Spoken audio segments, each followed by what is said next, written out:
Hello বন্ধু, তোদের কথা হবে আজাদ মুভির নতুন গান উই আম্মা নিয়ে। এটা kind of A item song, ঠিক আছে। এখানে কাজ করছে অজয় দেবগনের ভাগ্নে আমান দেবগন আর রবীন্দ্র ট্যান্ডনের মেয়ে রাজস্থানী। তো এটা কাইন্ড অফ নেপোটিজমের মুভি, ঠিক আছে। বাট যদি ওরা ভালো অ্যাক্টিং করে তাহলে আমাদের কিছু বলার নেই। সি লাইক আমরা যদি কথা বলি রণবীর কাপুর, আলিয়া ভাট বা বরুণ ধাওয়ান, এরা হচ্ছে ভালো অ্যাক্টর, ঠিক আছে। যারা যদিও নেপোটিজমের মানে বীজ, বাট তারা ভালো অ্যাক্টিং করে বলতেই হবে। তো এরাও যদি ভালো অ্যাক্টিং করে দেখি তো কিছু বলার নেই। আমরা আপাতত এমন কিছু দেখিনি ট্রেলার থেকে যে দেখে মনে হয় খুব ভালো কিছু করেছে, বাট লেটস সি। আমরা এখন কিছু দেখতে পাইনি, মুভিটা দেখলে বোঝা যাবে। আর এই মুভিটাকে বুস্ট করার জন্য অজয় দেবগনের মুভিতে রয়েছে। যাই হোক, তো এই গানটা নিয়ে যদি পার্টিকুলারলি কথা বলি, তো গানটা গেয়েছে মধুবন্তী বাগচি, যাকে আমি চিনি না। কম্পোজ করেছে অমিত ত্রিবেদী, এটা ভালো ব্যাপার, ঠিক আছে, কম্পোজ করেছে। সেকেন্ড হচ্ছে লিরিক্স অমিতাভ ভট্টাচার্য, তো এটাও ভালো। আর বস্কো কোরিওগ্রাফ করেছে। এবার এই গানটা দেখে না আমার একটা ভাইব যেটা শোলে দেখেছিল, তো শোলের যে টাকারদের একটা চারিদিকে ঘিরে রয়েছে বন্দুক ফন্দুক নিয়ে, মাঝখানে একটা ব্যাপার যেরকম, ঠিক আছে, বাসন্তী নাচ, ঠিক আছে, ওরকম একটা ব্যাপার। বা ধরে নাও তোমরা কর্ণ অর্জুনের যে গানটা ছিল গুপচুপ গুপচুপ, ঠিক আছে, তো ওই যে মুভিগুলো যে একটা ভাইব, তো সেরকম কিছু ভাইব পেলো। আর এই মুভিটাও মানে বেস্ট করছে পুরো টাইমের, তো সেই অনুযায়ী যে ভাইবটা দেওয়ার চেষ্টা করছে সেটা ভালো লেগেছে। এবার এদের ভিজুয়ালাইজেশনটা আমার বেশ ভালো লেগেছে। চারিদিকে অন্ধকার, যারা বাকি যারা এক্সট্রা রয়েছে তারা সব ব্ল্যাক পরে আছে, প্রায় দেখা যাচ্ছে না কাইন্ড অফ। বা যার মাঝখানে রেডের পরে ডান্স করছে হচ্ছে আমাদের নায়িকা, ঠিক আছে। তো সেটা আবার নাচের যে স্টেপগুলো বস্কো করেছে এটা ভালো লেগেছে। গানটা আই বলে হেভি কিছু লেগেছে, বাট গানটা শুনতে খারাপ না, ভালো লেগেছে। আর আরেকটা বিষয় হচ্ছে এখানে যেটা আমার বেশি ভালো লাগলো সেটা হচ্ছে এখানে এরা মানে ওভার সেক্সুয়ালাইজ বা ওভার মানে কি বলবো, আজকাল করে না চিকি ব্যাপার, যে মানে শো অফ করে বডি, মেয়েদের বডি শো অফ করে গান চালানোর চেষ্টা করবেন অল দোজ থিং, সেটা করার চেষ্টা করেন। এখানে মানে প্রপার গান রাখার চেষ্টা করেছে, একটা প্রপার স্টোরি লাইন বলার চেষ্টা করেছে গানের মাধ্যমে, হচ্ছে মেয়েটার সঙ্গে ছেলেটার একটা রিলেশনশিপ। এবার লিরিক্সগুলোর মধ্যে সেরকম কিছু কিছু হিন্ট দেওয়া হচ্ছে, যে মেয়েটাকে তুলে নিয়ে ডান্স করতে, ডান্স দেখতে, চুপ শেখার, এইসব ব্যাপার যেগুলো বলছে এগুলো ভালো লাগে, ঠিক আছে। মানে এখানে বলো না যে খুব চিকি, খুব বাজে বা খুব ভালগার ওটার কোনো ল্যাঙ্গুয়েজ ইউজ করেছে, বা খুব এক্সপোজিভ কিছু দেখানোর চেষ্টা করেছে, বোল্ড কিছু করার চেষ্টা করেছে, সেরকম না করে জেনারেল একটা ভালো গান তৈরি করার চেষ্টা করেছে, মুভির কনটেক্সট রাখার চেষ্টা করেছে বলে আমার মনে হচ্ছে। যেটা আগে বললাম কম্পোজ অমিত ত্রিবেদী করেছে, যে ভালো কম্পোজ করে থাকে, সো মিউজিকটা বেশ ভালো। অমিতাভ বচ্চনের লিরিক্স তো খারাপ না, লিরিক্স বেশ ভালোই লেগেছে, বস্কো ডান্স মুভগুলো ঠিকঠাক লেগেছে। কিন্তু আমি বলবো যে দুজন নায়ক নায়িকাকে না, স্পেশালি নায়কটাকে, সেই নায়ক নায়ক বাইকটা নেই। আমান দেবগন, তুমি যে রণবীর কাপুরকে দেখো বা বরুণ ধাওয়ানকে দেখো, এদের মধ্যে দেখি একটা নায়ক ভাব আছে, ঠিক আছে। দেখি একটা যে মানে স্ক্রিন প্রেজেন্স বলে না, স্ক্রিন প্রেজেন্স আছে, ঠিক আছে, মানে স্ক্রিনটাকে ডমিনেট করতে পারে। বাট এই ছেলেটাকে ব্যাকগ্রাউন্ড যে বাকি ক্যারেক্টার তার সঙ্গে মনে হচ্ছে মিলে গেছে, ঠিক আছে।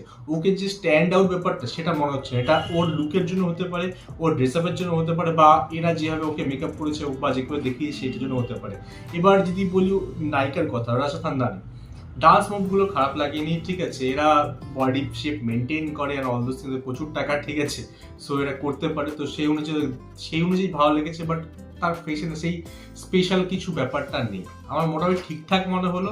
এদের মানে ওভার মেকআপ করা, তারপরে এদেরকে এডিটিং অল দোজ থিং করার পরেও আমার মোটামুটি যদি লেগেছে, তো সেখানে ভাব বুঝতে হবে যে এদের স্ক্রিন প্রেজেন্সটা কিরকম।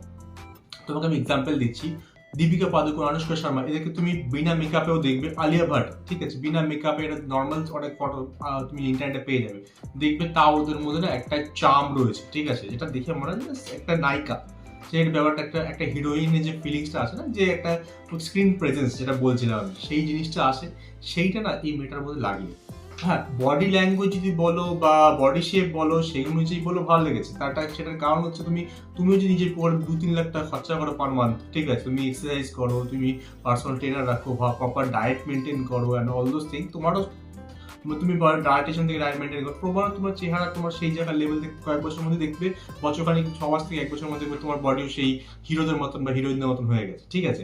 বাট ফেস কাটিং, ঠিক আছে, সেটা মেকআপ করার পরেও যখন তোমার সেই লেভেল উঠছে না, তার মানে তোমার ফেস কাটিং বা সেই প্রেজেন্স তোমার মধ্যে নেই, তো এইটা বুঝতে হবে। তো এখানে আমার সেরকম কিছু মনে হয়েছে যে এত মেকআপ, এত এডিটিং, এত কিছুর পরেও ওকে আমার সেই রকম ভালো, বা যে নায়িকাটা ফিলিংস এর প্রথমবার আমার মনে আছে। তুমি একটা এক্সাম্পল দিচ্ছি, student of the year Alia ভাটকে ফার্স্ট টাইম দেখেছিলাম। ফার্স্ট টাইম আমরা বাসে করে যাচ্ছিলাম, ঠিক আছে, আমরা পিকনিক থেকে ফিরছিলাম, তখন আমাদেরকে ওই পাইরেটের ডিভিডিতে আমাদেরকে টিভি দেখাচ্ছিল, ঠিক আছে, মুভিটি দেখেছি, দেখে এত ভালো লেগেছিল, গিয়ে আমি হলে গিয়ে মুভিটি দেখছি, তখন 11-12 কিছু একটা হবে, ঠিক আছে? তখন গিয়ে আমি হলে গিয়ে মুভিটা দেখেছি, বিকজ মুভিটাতে এত ভালো, তিনজনকেই, সে বরুণ ধওয়ান বলো, সে আলিয়া ভাট বলো, সে মিতাদ বলো, ঠিক আছে, তিনজনকে এত ভালো লাগছিল।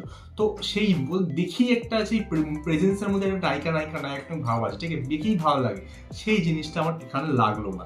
আর এই মুভিটার কাহিনী যেটুকু আমার বোঝা গেছে, ঠিক আছে, সেখানেও কিন্তু খুব একটা ইন্টারেস্টিং হেভি কিছু সেরকম মনে হলো না, যদিও এখানে একটা ঘোড়ার কাহিনী বলতে পারে, কারণ মুভিটার নাম আজাদ। আজাদ কিন্তু কারো মানুষের নাম, আজাদ হচ্ছে ঘোড়াটার নাম, যেটা অজয় দেবগান ঘোড়া ছিল, যেটা পরে গিয়ে এই নায়কটা আমান দেবগান যে আছে সে পাবে। তারপর লাইফটা কি করে ঘোড়াটা পাওয়ার পর চেঞ্জ হয়, দ্যাটস দ্য স্টোরি। আর এখানে ব্রিটিশদের সঙ্গে fighting and all this things লেগেই রয়েছে। তো এই হচ্ছে গল্প।